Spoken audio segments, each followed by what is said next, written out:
You are listening to the Place We Find Ourselves podcast. I'm Adam Young, and today we have the high honor of hearing from Victoria Zimmerman.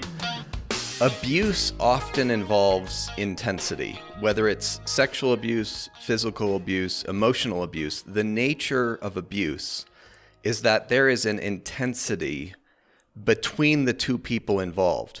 When a parent abuses a child, the intensity at play serves to bind their hearts together. Today, Victoria shares a trauma story that illustrates how her heart was bound to her abuser and how she has come to be released and find new levels of freedom. Victoria also talks about how she has come to bless her longing as a child and as an adult for her father's gaze, even though the price of that gaze was abuse. Thank you so much for listening. Here is my very meaningful conversation with Victoria. I am here with Victoria Zimmerman. Victoria, it's good to see you. Hi, it's good to see you, Adam. Tell our listeners a little about where you are living and what you spend your time doing. Sure. I live in Dallas, Texas. I spend my time working as a fellow at the Allender Center. So I get the honor and the privilege of sitting with folks and getting to hear their stories and imagine with them.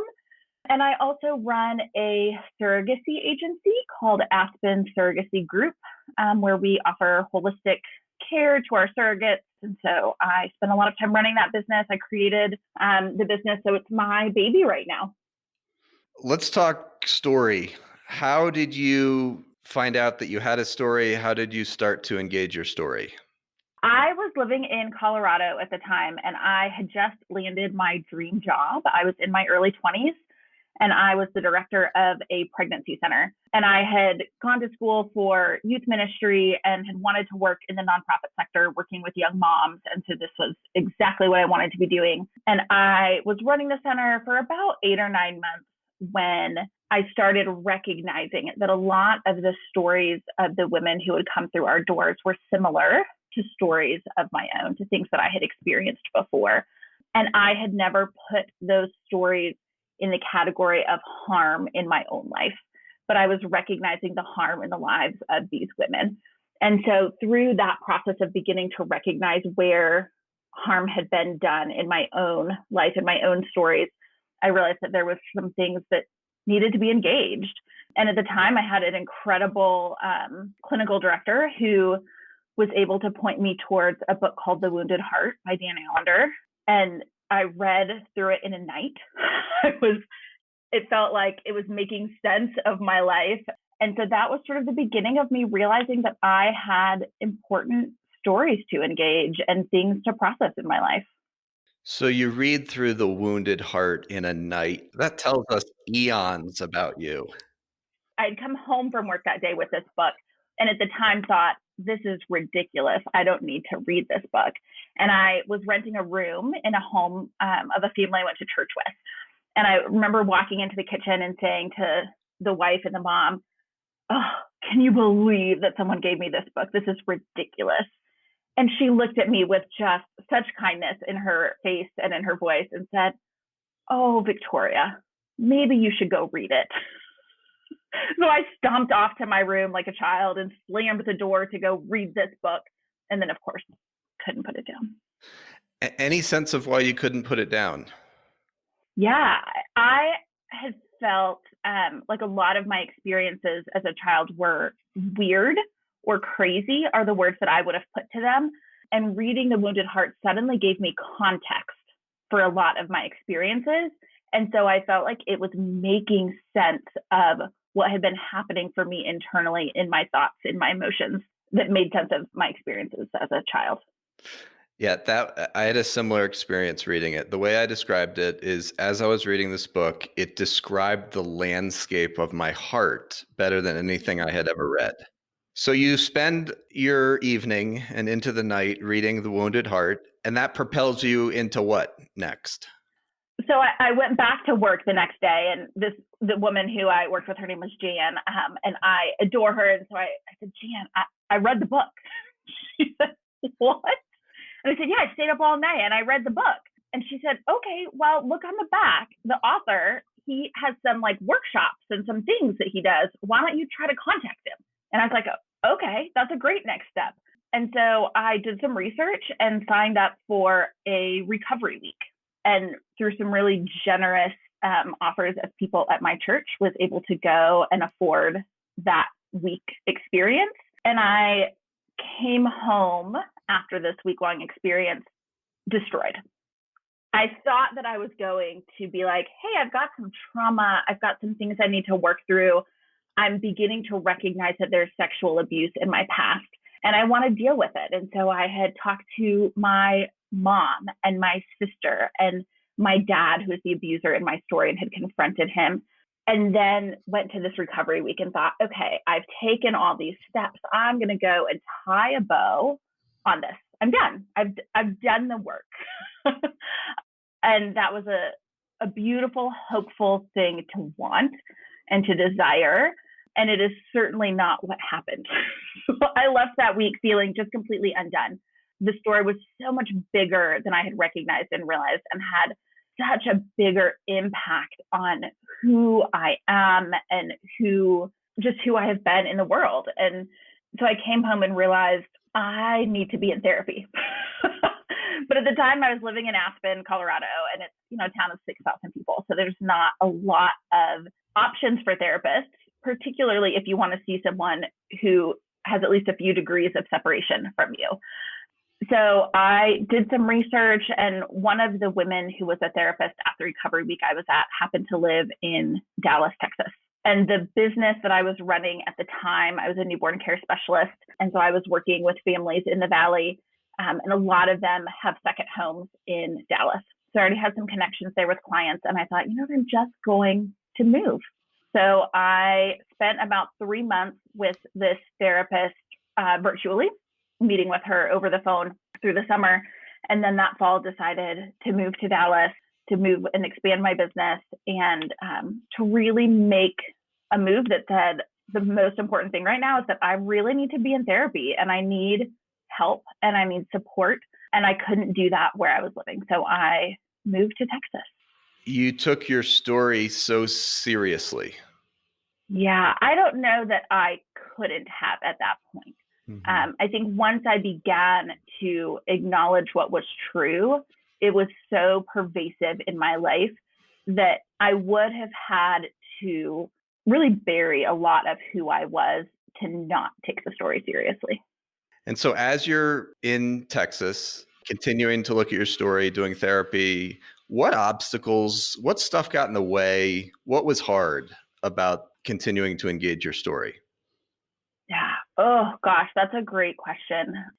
I think trying to engage stories of harm, of heartache, of brokenness on your own is always difficult, right? And so I was living in a state by myself where I didn't have family. I didn't know anyone. I started to make friends once I moved, but I didn't have any friendships when I moved to Texas. And so it was really, really lonely, which felt scary. There were a lot of days where I didn't want to engage story because it felt like, oh, I'm inviting all of these memories of darkness, all of these stories that were really heartbreaking into a space where I felt really alone. And so trying to make the priority be, what does it mean for me to just take care of myself? For someone who typically has the expectation of herself to be constantly doing the best in everything in life. So really hard. I had to sort of take a step back and say, the other areas of my life are going to have to suffer a little bit in order for me to focus on this one particular part. And so I continued to work and do my job and did it well, but I certainly wasn't growing my business the way that I otherwise would have been. I wasn't engaged in the community in the way that I otherwise would have been. I wasn't volunteering, right? There were a lot of things that had to go by the wayside, and that, particularly for my personality, was really difficult.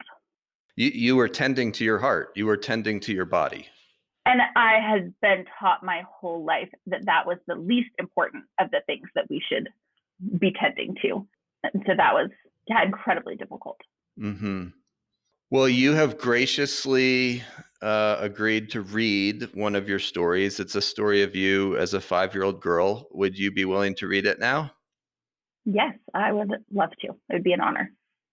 I was 5 years old, small, feisty, and a lover of laughter. My sister was 8 and my best friend. In the basement of our split level house, we were playing at my dad's big wooden desk, something we knew we weren't supposed to do. His desk was littered with envelopes and invoices and a Rolodex of mysterious numbers that we would flip through as we giggled and pretended to call who we imagined were very important people with mysterious jobs. At his desk was an orange upholstered office chair that swiveled. Spinning in it was one of my favorite things. My sister and I would push the chair across the brown shag carpeting and out into the middle of the room, where I'd climb into its cozy seat and curl up with my knees to my chest. My sister would stand next to me and spin the chair around and around. It seemed to get faster and faster with each rotation, and I'd sink down into its soft orange interior as it spun, grab the armrests, and throw my head back so my blonde hair was hanging over the side. And I would laugh like only a 5-year-old little girl can laugh. My laughter was so deep that day that I didn't hear what my sister must have heard clearly. Within a flash of a second, the chair began to slow. I couldn't feel the power of her spinning me anymore, and through my dizzy eyes, I was no longer catching glimpses of her as I went around. All at once, the chair stopped, and my dad was there, standing over me. He seemed like a giant to me. He was well over 6 feet tall, a Marine, tanned and calloused from spending his days working in the sun, built strong and thick like a football player. My eyes grew, my breathing stopped, and I tried to focus. The sudden feeling that I was about to throw up came with the realization that I was feeling an incredibly awful mix of dizziness and terror. My gaze darted around the room, trying to make sense of where my sister had gone and how my dad had replaced her so quickly. When I finally saw her, she was crouched under his desk, her own little body rolled up in a ball. She heard him come home and knew we'd be in trouble. She had no choice but to leave me spinning and save herself. He didn't say a word. I could feel his thick, strong fingers wrap around my arms, pressing deep into my skin. In one swift movement, he lifted me up, holding me out in front of him, staring at me with eyes full of rage. He took a step, and my sister unfurled herself just enough to yell out, "Daddy, no!" He didn't even turn and look at her. My body hung in the damp air, and I felt unable to breathe. My lungs were not taking in any more oxygen. 3 more steps, and we were at the edge of the room. With my body dangling, he pinned me to the wall, my face directly in front of his, and in a quiet, measured voice, he said, "Make my day." He was taunting me, begging me with his stare to fight, to kick, to scream, to beg him to stop.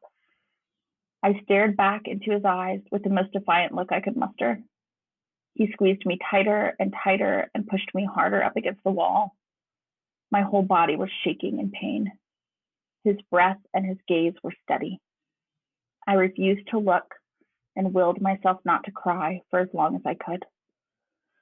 Finally, one soft tear slipped from my blurry eyes, and the second he saw it roll down my cheek, his grip loosened, and I crumpled to the floor, gasping for air.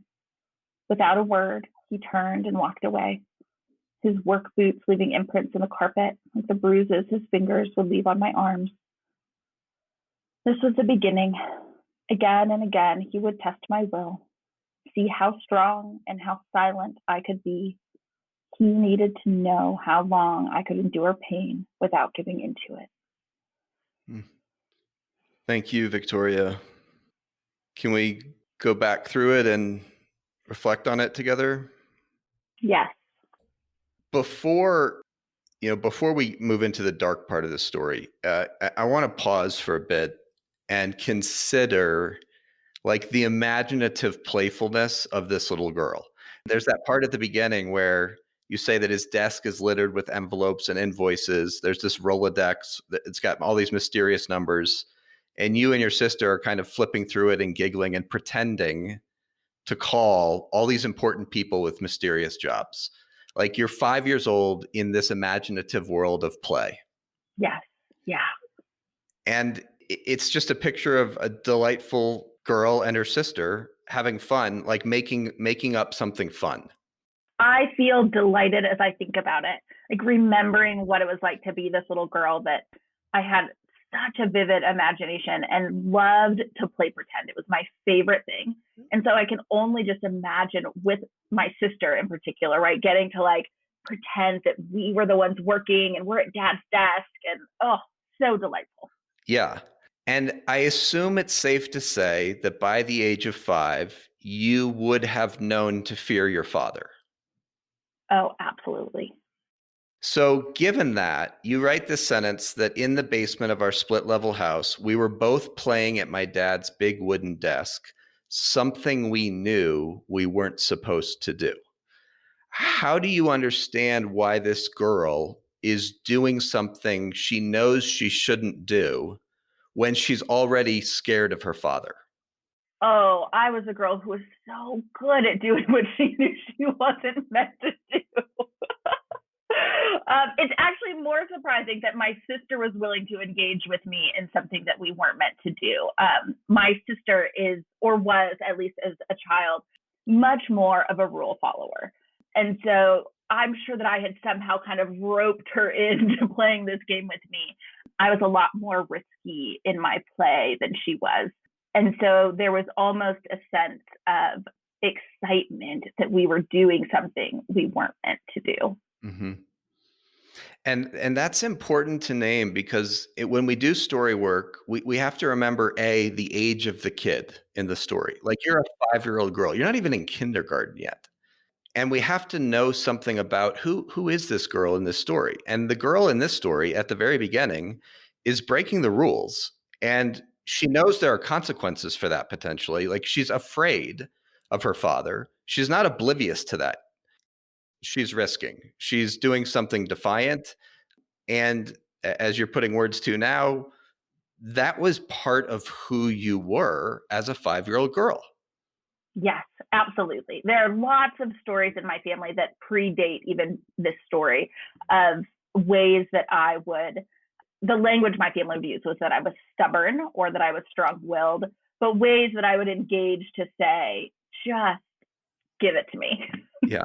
I'm going to do what I want to do, and I'm going to let the chips fall where they may. And if I have to stand in the corner for 3 hours, that's fine. So even before we get to the end of the story where your defiance is basically at a crescendo, we know that this is a defiant girl. Yes. Yeah. And spinning wildly in that chair, you are laughing with sheer delight. Like your 5-year-old body is in a state of just joy. Yes, absolutely. Oftentimes, evil will introduce trauma at a moment when we are either at rest or filled with delight. Mm-hmm. And spinning in this chair, you're filled with delight. You're feeling joy. Yeah. And then within a fraction of a second, everything changes. Mm-hmm. What do you imagine that drastic bodily shift was like for that 5-year-old girl?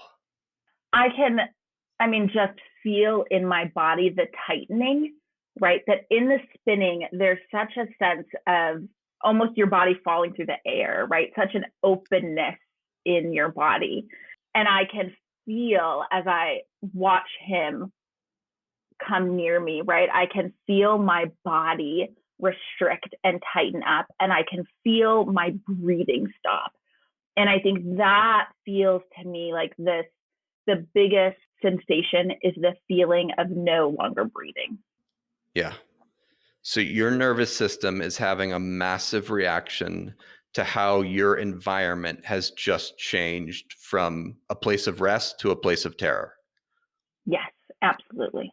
And we have to remember, again, you're 5 and your father he's a Marine, built strong and thick, and you are a tiny 5-year-old girl. And when we're doing story work, it's easy to see the boy or girl in the story through the eyes of an adult. And so I want to have the childlike eyes of this 5-year-old girl in mind. The terror starts. Your father, in your words, he didn't say a word. He grabs your arms with his strong fingers, he digs them into your skin, and then he is holding you out in front of him at eye level. Yeah. He doesn't throw you across the room. Oh, no. He doesn't hit you. Mm-mm. He could have done any number of things to inflict massive physical harm on that 5-year-old girl, but he restricts his physical violence to digging his fingers into your arm. Mhm. Any sense of why he restricted his physical violence? Yes. I think he wants to be challenged. He wants the challenge. And so the restriction of physical violence for him is part of his arousal structure, right? That he is holding that in the challenge. So, what do you mean when you say arousal structure?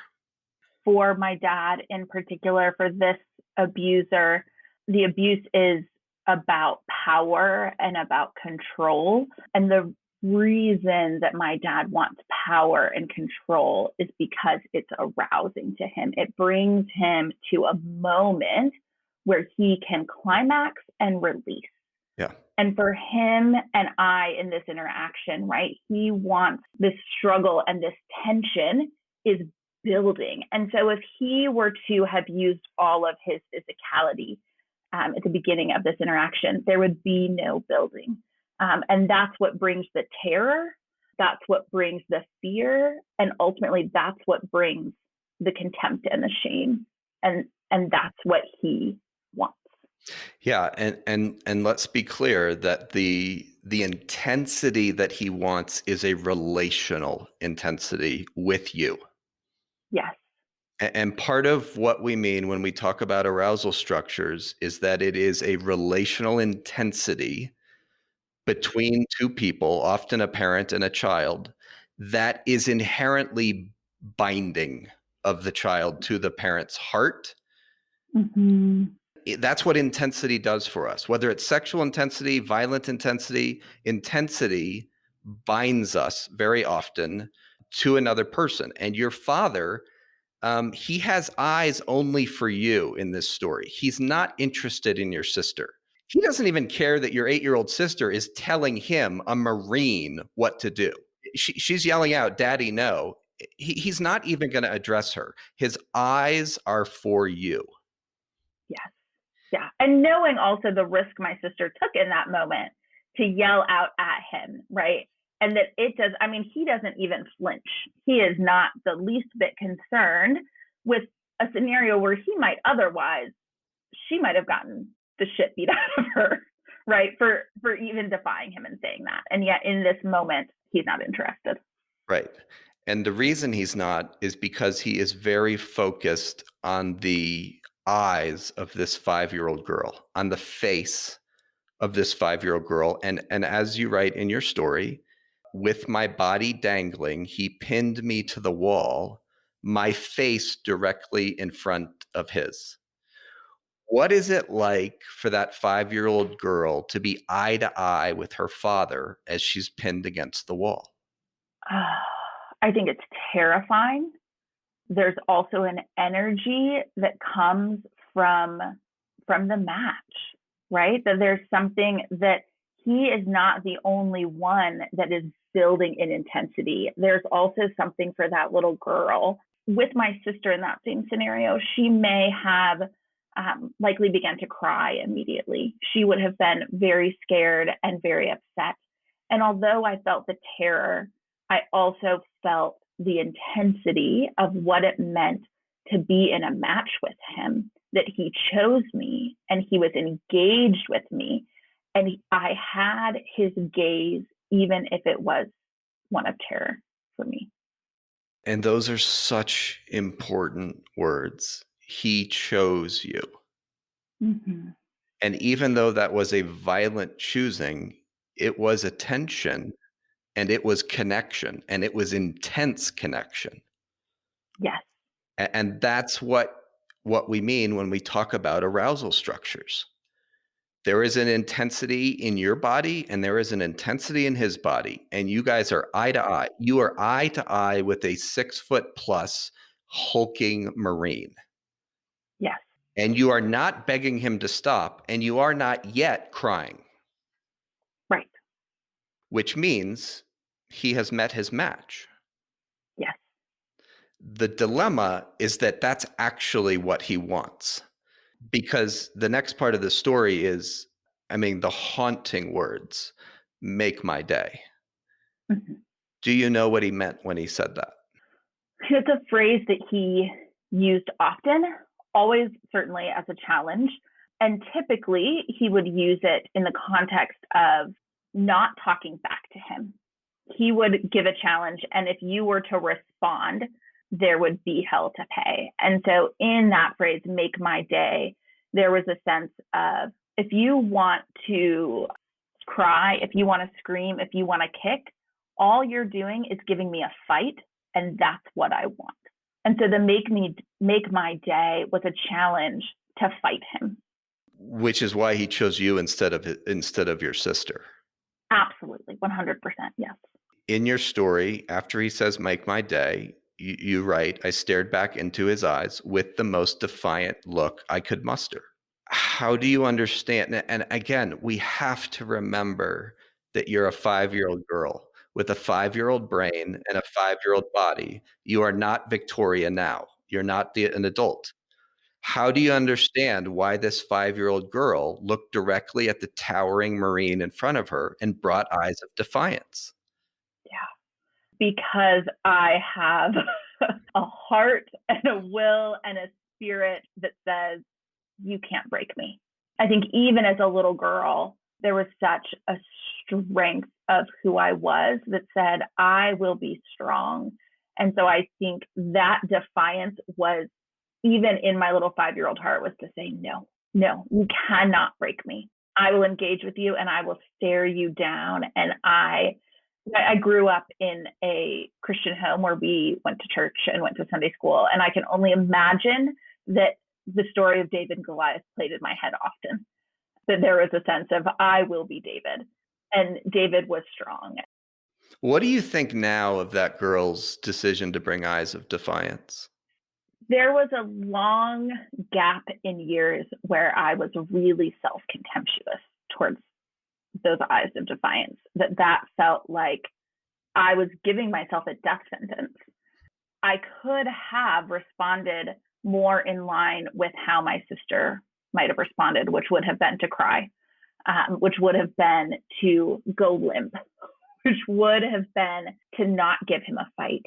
I've spent a lot of time as an adult being contemptuous towards that little girl and feeling like this was your fault, right? Like, why did you choose to respond the way you did? He chose you because of how you responded to him.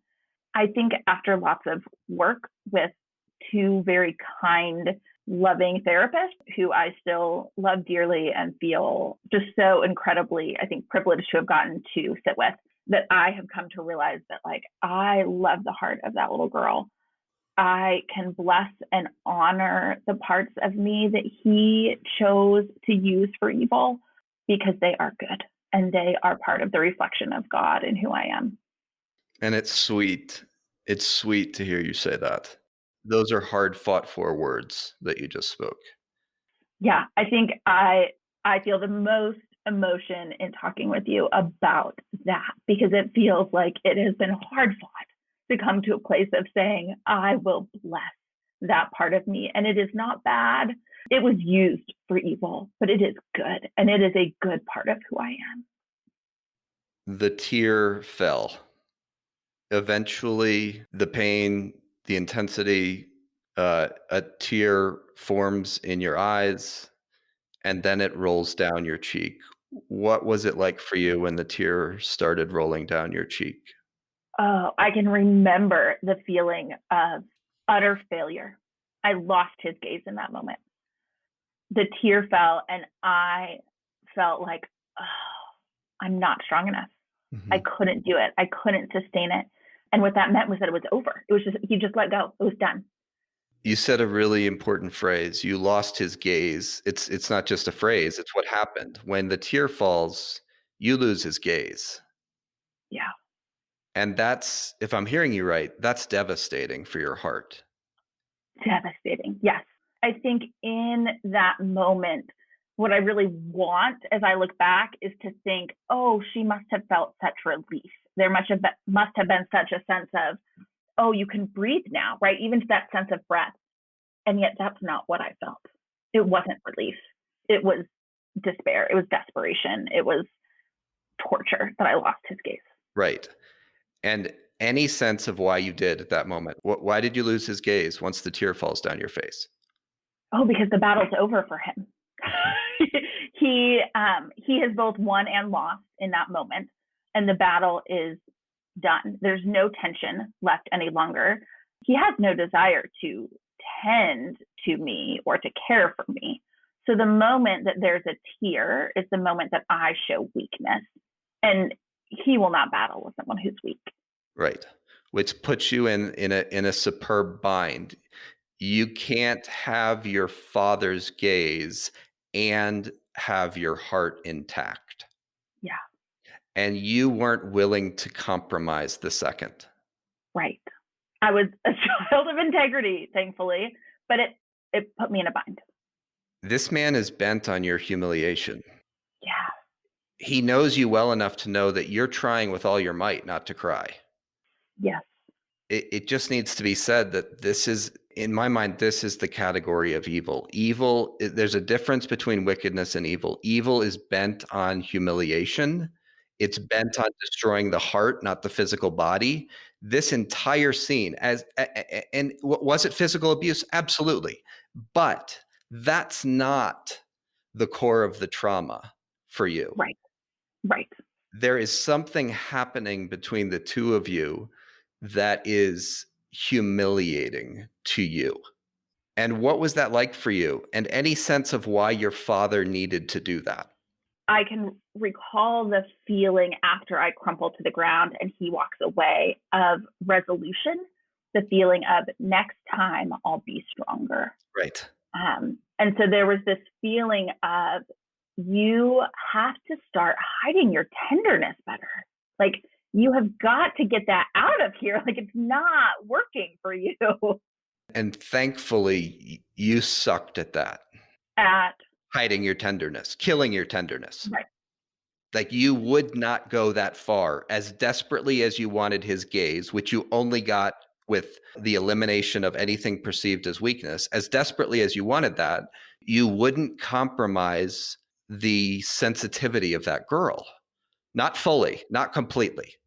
And I think that is, for me, is the bind of living into who God has created me to be, right? That there is this sense of I have incredible strength and determination, and I also have incredible tenderness. And so having to bear those together in the presence of a man who wants to destroy and whose love I desperately want. Yeah. Like it's not only that he wants to destroy, it's that he's my dad and I love him. Yes. And I just want to emphasize this and underline it and highlight it and italicize it and bold it and everything else, because so often we are at war with ourselves because we deep down know that we wanted the gaze of our abusers. And right now, your face and your tone of voice is not contemptuous of that desire. You're at rest with that desire. You're blessing that desire. How did you come to that place, Victoria? Oh, that's a great question. Slowly, I don't think I can say enough about the therapeutic relationships that I've had as a client. I've worked with two different therapists who both were trained through the Allender Center, and really with a modality that I think has taught them to have to attend to the hearts of their clients in a way that has to name the harm and the goodness. And so I think it's when I can do both of those things in an environment in a safe therapeutic space where I feel the love and the care of someone else, that I was able to come to a place of saying, like, yeah, of course I bless that. Because, I know a lot of 5-year-olds, and guess what? They all love their dads. And they want, and I love your language, they want their father's gaze. Absolutely. I think now, as a 36-year-old woman who endured a decade plus of sexual abuse as a child at the hands of her father and other men, there still is a place in my heart that longs for my dad, and not only for a dad, but for mine. Yes. That says, this man is evil and has harmed me beyond understanding. And there are moments when all I want is for him to see me still. Yes. And there is such glory in you being able to say that, because we are created in the image of a relational God, and there is no relationship that is dearer to the heart of a child than the parental relationship. It's just how we are built. And so we are often in binds as children between the desire to avoid the harm, the terror, the abuse of a parent, and the deep desire for their gaze and their love and their delight and their connection and their attention. And when the only way we get their attention is through violence, we'll take it. Yes. Yep. And then we will have a lifetime of self-contempt about our bodily knowledge that something inside us wanted the gaze, Mm-hmm. and maybe even provoked it in some ways, so that we would have some measure of connection. As a really good abuser, which my dad was, he was very good at moments after abuse and after harm of offering me tenderness and care. We don't see that in this particular story, Right. but that continues throughout, right? And so as that's offered, right, then those are the places where I want to turn against my own heart now as an adult to say, why did I let him offer me that? Why did I accept that care and that tenderness? I must be complicit. This must have been my fault. And so I think having to go back and untie those binds, untie the ties, the connections, right, where I feel and felt complicit, and recognizing that a little girl wanting her father's gaze is not a child who is asking to be abused. Any sense of how this story has shaped you? How it shaped you as a 6-year-old, a 7-year-old, a 20-year-old? I think for a long time, it shaped me by showing me how much I needed to hide those parts of myself that were strong, that was a part of me that I thought only caused harm, as well as growing up in an environment where I was taught that women in particular are meant to be quiet and small and helpers, that was our role as women, that my job was to grow up and be the helper of a man. And so feeling as though my heart was bad, that who I was created to be, the strength that I had to somehow get rid of it and bury it and hide it, because it didn't fit in with the mold of who I was told I was meant to be. And so I spent a lot of time as a teenager and in my early to mid 20s working really hard to be somebody different, somebody who could be quiet and small and just help. What if I was just a helper? And it wasn't until my late 20s, my early 30s, that I began to recognize the goodness in this story in particular. And this story, I think, holds so much for me because it's such a story of my defiance and of my strength. And the first time that I can remember that defiance and that strength being used by my dad. And so this feels like the beginning of where I turned against my own strength. And so I think now in this stage of my life, being able to go back and say, oh, I need to bless that because that is good. And what does it mean for me now then, if I can look back and bless this part of me, that now as a 36-year-old, I can say, where are the places that I get to be strong and big, that I don't need to be small and I don't need to be quiet. And I can both be someone who helps as a helper and someone who leads. I'm someone who says, I will own all of who I am. And that includes that God has created me as someone who can stand against the harm of others. And the way that I could stand against my dad in this story while allowing my heart to stay soft and to desire his gaze is really like who I want to be as an adult, right? If I can channel that 5-year-old and say, oh, I can be strong and stand against evil and my heart can still be tender, that feels glorious. Amen.